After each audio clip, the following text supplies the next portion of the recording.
You've heard my story.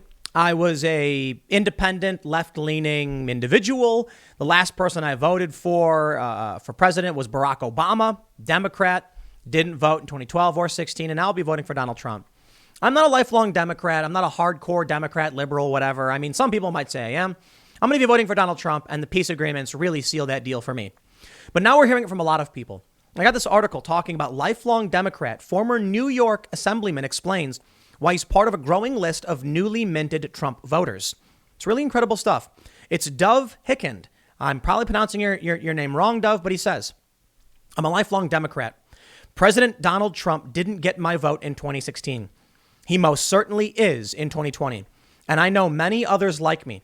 There are two simple reasons why. This BizPac says, some of these Democrats barely even care for the president, be it because of his demeanor or conservative policy positions, but they're voting for him anyway. Why? Well, quote, in 2016, I did not vote for Trump. I was concerned. Once he was elected, I said, let me give him an opportunity, Hikind revealed in the clip above.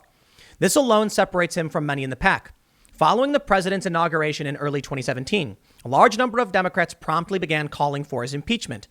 Donald Trump has been president for about a month, and already a sizable majority of Democrats say he should be impeached, the Washington Post reported on February 24th.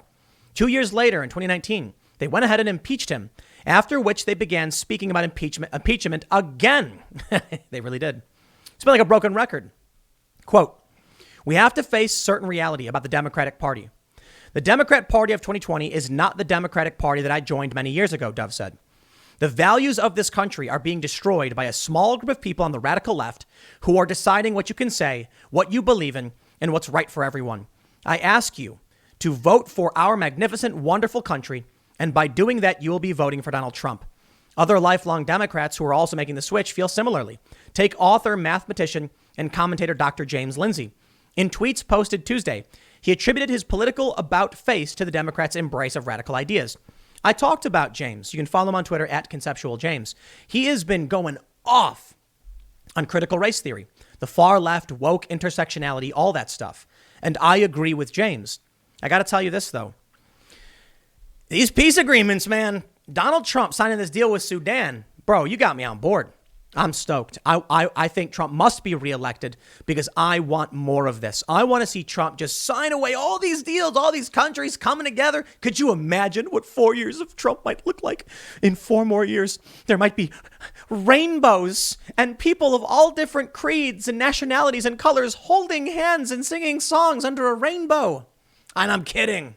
I don't think it'll be that good, but it's great. So that's it for me.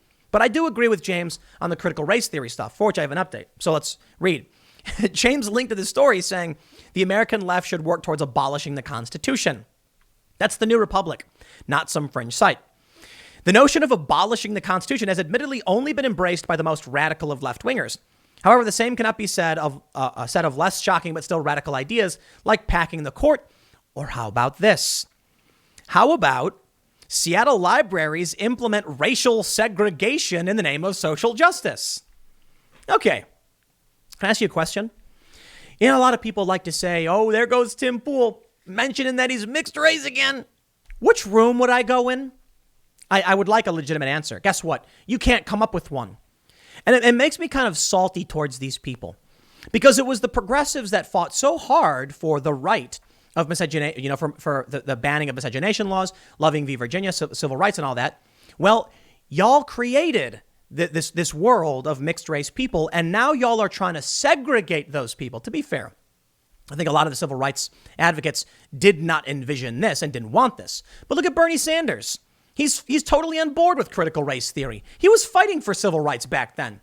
I've experienced this. I don't want to live in that country because I get told I can't go in either room.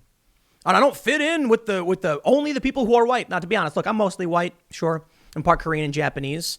And I don't know where that's supposed to put me. Am I not allowed to talk about my experiences with racism because I'm too white? Therein lies the big problem.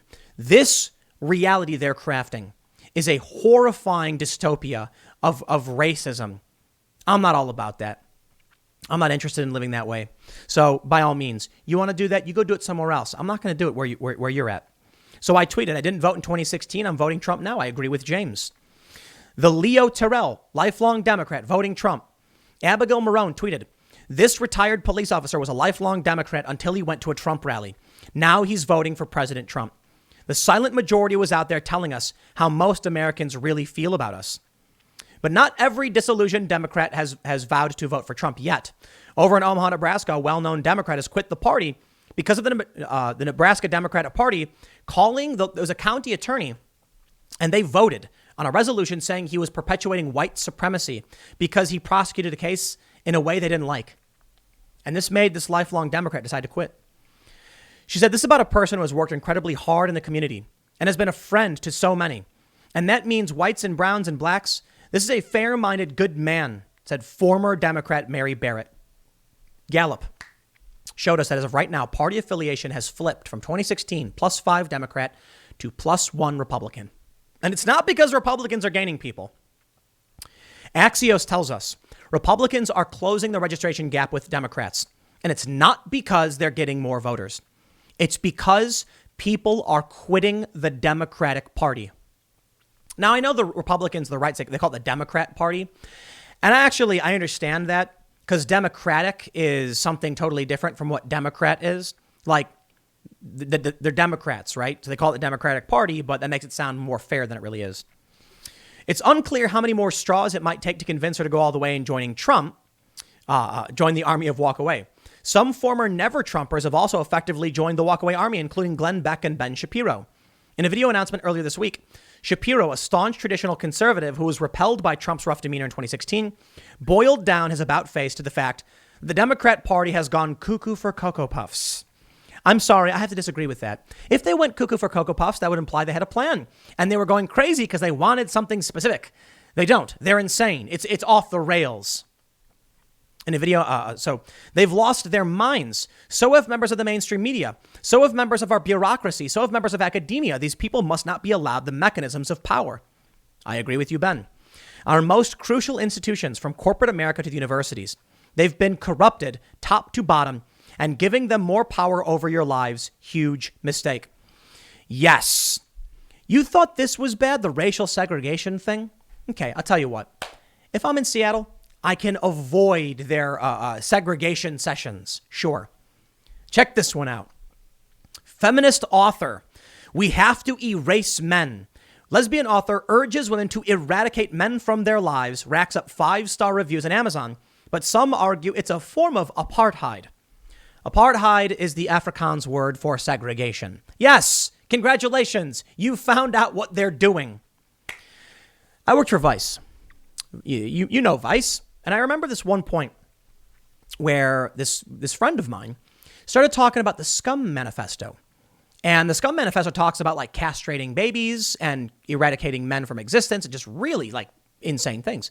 And I was like, are you being serious with this? Like, you're really like taking this seriously? And then she was like, I don't know. And I'm like, dude, this is insane stuff you're talking about. Just hating people. And I told her to her face, I was like, I think you're a bigot. And it didn't matter because the left has immunized themselves from understanding that they have become the very thing they claim to be fighting. They're projecting. Alice Coffin, who was a lesbian activist and Paris city councilor, has penned a book. Feminist author argues women should eliminate men from their minds. She no longer listens to music, reads books, or watches films made by men. That is a whole new level of insane. There was an article I recently saw from, I think Helen Pluckrose wrote it. I believe so. And she argued that we should all be voting for Biden because Trump will only exacerbate the culture war. I humbly and respectfully disagree, Helen. I believe that voting for the far left will tell them, hey, you know all those things that you're doing? That works. My response was, I don't see how voting for the violence and extremism will end it. It'll all make it worse. It'll embolden them. And she said, I agree. I'm not saying to vote for Antifa.